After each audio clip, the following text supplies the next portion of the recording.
నాకు ఒక 1000 ఉంటే ఇస్తారా? బయట చిన్న పని ఉంది. సరే, ఫోన్పే చేస్తా.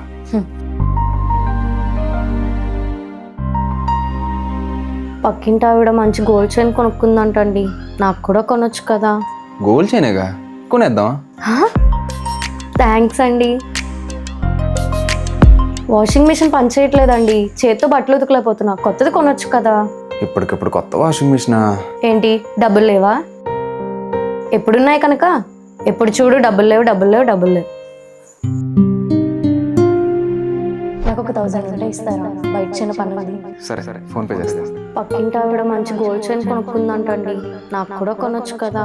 గోల్డ్ చైనేగా, కొనేద్దాం.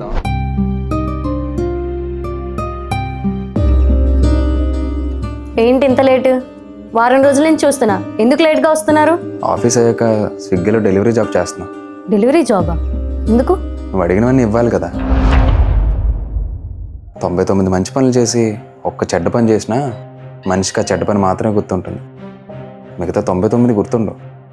నీకు అలానే. నీకు కావాల్సినవన్నీ ఇచ్చాను, కానీ ఒక్క వాషింగ్ మిషన్కి డబ్బులు ఇవ్వలేదని నేను నీకు ఇచ్చినవన్నీ మర్చిపోయావు. అందుకే నా వైఫ్కి ఎలాంటి లోటు రాకూడదనే ఆఫీస్ అయ్యాక ఎక్స్ట్రీ డెలివరీ జాబ్ చేస్తున్నాను. సారీ అండి.